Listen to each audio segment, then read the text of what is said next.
Hello everyone, welcome to MG smart classes. हम कर रहे हैं DAV science chapter number 2 food. आज की क्लास में हम करेंगे पेज नंबर 24 एंड 25 और हम पढ़ेंगे विटामिन सी और विटामिन डी के बारे में थोड़ा डिटेल में, और उसके बाद हम पढ़ेंगे मिनरल्स, वाटर एंड रफेज के बारे में। तो चलिए शुरू करते हैं क्लास को। सबसे पहले हम पढ़ेंगे विटामिन सी के बारे में। It is a water soluble vitamin. Deficiency intake of vitamin C affect bones, joints, teeth and gums and leads to a deficiency disease called scurvy. It means due to the deficiency of vitamin C, हमारी skin dry हो जाती है, hair fall होना शुरू हो जाता है, Niels week हो जाते हैं, मसूड़ों में सूजन और खून निकलना शुरू हो जाता है, दांत कमज़ोर होकर गिरने लगते हैं। इसके अलावा बॉडी पेन हमें फील होने लगता है, थकान सी महसूस होती है, पिंपल होना शुरू हो जाना और नाक से खून बहना। ये सब क्या है? Symptoms of deficiency vitamin C. Vitamin C deficiency affect our joints, bones, teeth and gums. Vitamin C की कमी से स्कर्वी नाम की बीमारी हो जाती है, जिसमें मसूड़ों में सूजन आने लग जाती है, फिर खून बहने लगता है और फिर बाद में दांत कमजोर होकर गिरने लगते हैं। Okay, you know that what are the vitamin C, what are the sources of vitamin C? All the citric fruits have, like orange, lemon, guava, all are have vitamin C. Now comes to the vitamin D. It is a fat soluble vitamin. It can be synthesized by our skin in the presence of sunlight. Vitamin C जो है वो fat soluble vitamin है और हमारी skin in the presence of sunlight की मौजूदगी में हमारी स्किन हमारी बॉडी के अंदर विटामिन डी बनाती है।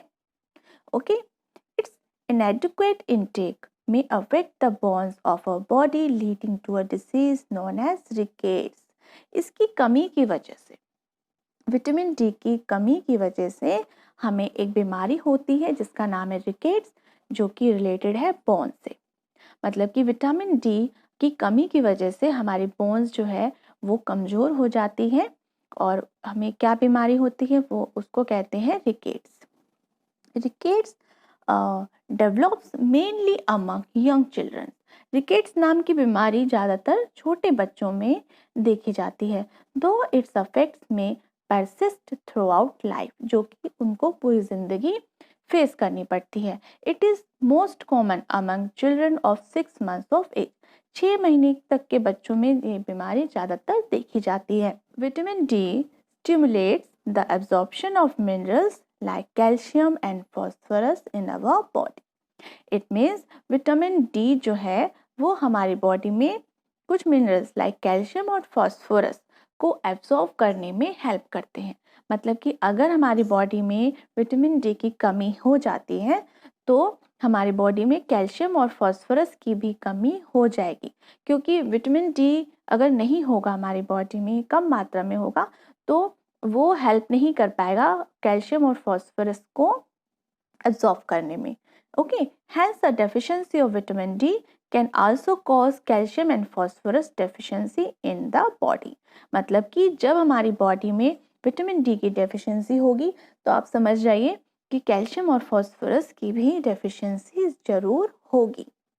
Vitamin D deficiency is more commonly among economically poor section of the society. जो पैसे से गरीब हैं, जो लोग जिनको ठीक से खाना पीना नहीं मिल पाता है, तो उन लोगों में ज़्यादातर बीमारी पाई जाती है। Bones become weak to such an extent that the ability of the child to sit, crawl and walk gets delayed. It means जिस बच्चे को यह प्रॉब्लम ये बीमारी होती है रिकेट्स, उसको चलने में, उठने में, बैठने में प्रॉब्लम्स होती है। ऐसा क्यों होता है? क्योंकि लेग बोन्स गेट बेंट। आप इमेज देख सकते हो, विटामिन डी की कमी की वजह से जो हड्डी होती है सीधी डेवलप नहीं हो पाती, वो ऐसे बेंट हो जाती है, या तो ऐसे धनुष का आकार ले लेती है, बो मतलब धनुष के आकार में ले लेती है, या फिर वो नी जो होते हैं वो आपस में जुड़ जाते हैं, या तो ऐसे इस तरह से घूम जाती है या फिर इस तरह से घूम जाती है। The deficiency cause deformation such as bow leg and knock knee. इसकी विटामिन डी की डेफिशिएंसी से जो हमारी बोन्स है वो ठीक से फॉर्म नहीं होती, ठीक से जो ग्रो कर नहीं पाती, और इस तरह से बो लेग्स यानी कि धनुष का आकार ले लेती है, या फिर नॉकनी या फिर घुटने जो होते हैं वो आपस में जुड़ जाते हैं। एंड विटामिन डी की कमी से चेस्ट में हमारी जो रिब्स होती हैं, चेस्ट की हड्डियाँ, उन्हें हम क्या कहते हैं, रिब्स, तो वो भी वीक होती हैं, वो भी ठीक प्रकार से ग्रो नहीं कर पाती। When the ribs of the chest do not properly form due to the weakening of ribs. तो जो चेस्ट होती है वो पिजन का फॉर्म ले लेती है, पिजन के फॉर्म में डेवलप हो जाती है, जिसे कहते हैं pigeon chest. Okay, this deformation is therefore often called pigeon chest. तो विटामिन डी की वजह से चेस्ट की जो हड्डियां है, रिब्स है, वो भी ठीक से डेवलप नहीं हो पाती और पिजन की शेप में फॉर्म्ड हो जाती हैं, जिसे कहा जाता है pigeon chest. Now, pregnant and lactating mothers are advised to take rich source of vitamins. उनको एडवाइस किया जाता है कि वो विटामिन से रिच फूड्स खाएं, जिससे उनके बच्चे की जो बोन्स की ग्रोथ है वो अच्छे से हो पाए। चलिए अब हम चलते हैं मिनरल्स की तरफ। अब हम पढ़ेंगे मिनरल्स के बारे में। द इम्पोर्टेंट मिनरल्स जो कि हमारी बॉडी को चाहिए, वो कौन कौन से हैं? Sodium, potassium, magnesium, calcium, iron, manganese, copper, chloride, iodine, phosphorus and sulphur. ये सब के सब क्या है, हमारी बॉडी को इन सब की ज़रूरत है। ये सब क्या है? Minerals. They are needed in very small quantities for proper growth and maintenance of the body. हमें बहुत ही थोड़ी क्वांटिटी में ये चाहिए होते हैं, ज़्यादा क्वांटिटी में हमें नहीं चाहिए, for a proper growth and maintenance of the body. चलिए इनके बारे में अब हम पढ़ेंगे। इनको 4 कैटेगरी में डिवाइड किया गया है मिनरल्स को। First is calcium, second is phosphorus, third is iron and fourth is iodine. Now first is calcium. आप सभी को पता है कि कैल्शियम कितना ज़रूरी है हमारी बॉडी के लिए। What are the sources of calcium? Milk and its products. Green leafy vegetables में भी कैल्शियम पाया जाता है, बट सबसे ज़्यादा जो है मिल्क और उसके प्रोडक्ट में कैल्शियम पाया जाता है। और इसका फंक्शन क्या है? हमारी हड्डियों और दांतों को अच्छे से हेल्दी रखता है, उनको मजबूत बनाता है, अच्छे से ग्रो करने में मदद करता है calcium. Okay, and now phosphorus. Phosphorus का क्या क्या सोर्सेज हैं फॉस्फोरस के? Milk, cereals, pulses, fish and meats are the sources of phosphorus. What are the function of phosphorus? Growth of bones and teeth. Now, third is iron. Iron का source क्या है? Green leafy vegetables में iron पाया जाता है, other green vegetables में भी iron पाया जाता है। जितनी भी ग्रीन वेजिटेबल्स है उन सब में आयरन पाया जाता है। नट्स एंड जगेरी, जगेरी मीन्स गुड़, इनमें भी आयरन पाया जाता है। इसके अलावा जितने भी हमारे फ्रूट्स हैं, जिन्हें अगर हम काट के रखते हैं और वो काले पड़ जाते हैं, तो उनमें समझिए कि उनमें आयरन होता है। Okay, now what are the function of iron? Iron का फंक्शन क्या है? Formation of haemoglobin in the blood. Blood में हीमोग्लोबिन की जो मात्रा है उसको क्रिएट करना is the function of iron. अगर हमें इसकी कमी हो जाती है तो यानी कि हमें अनीमिया यानी कि खून की कमी हो जाती है आयरन की कमी की वजह से। Now fourth is iodine. Iodine हमें कहाँ मिलता है? फ्रूट और वेजिटेबल से भी हमें आयोडीन मिलता है, सी फूड से एंड आयोडाइज सॉल्ट से हमें आयोडीन मिलता है। और इसका फंक्शन क्या क्या होता है? इसका फंक्शन होता है proper functioning of thyroid gland, यानी कि गले में जो ग्लैंड होता है उसको अच्छे से फंक्शन करने में ये मदद करता है। अगर इसकी हमें कमी हो जाती है आयोडीन की, तो गोइट नाम की बीमारी हो जाती है. Okay, now comes to the water. Water is very essential for our body.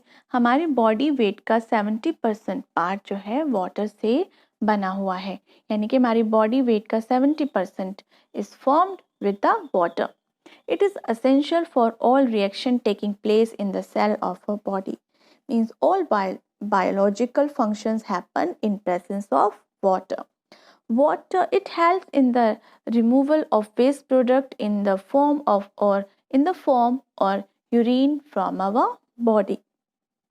Water helps in removal of waste from our body.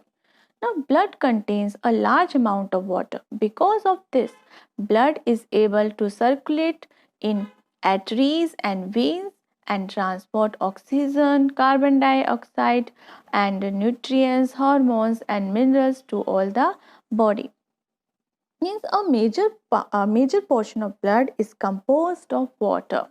और उसकी वजह से ही ब्लड जो है वो हमारी पूरी बॉडी में सर्कुलेट कर पाता है, हमारी बॉडी को मिनरल्स, हमारा ऑक्सीजन, कार्बन डाइऑक्साइड सब कुछ ट्रांसपोर्ट कर पाता है. Water help in the maintaining the temperature of the body. हमारी बॉडी का टेम्परेचर मेंटेन करने में भी वाटर हेल्प करता है. Now comes to the next topic is roughage. Roughage helps our body to digest food. It contains cellulose dietary fiber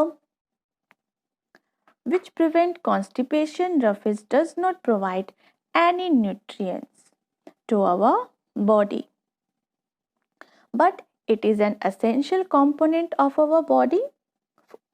This helps our body get rid of undigested foods and prevents constipation. Whole grains, fruits, vegetables, beans, nuts, seeds are some sources of roughage. Roughage is necessary for proper movement of food through the digestive system. Roughage helps in clearing of waste from digestive system. Okay? तो आज की class में बस इतना ही. हमने आज किया page number 24 and 25.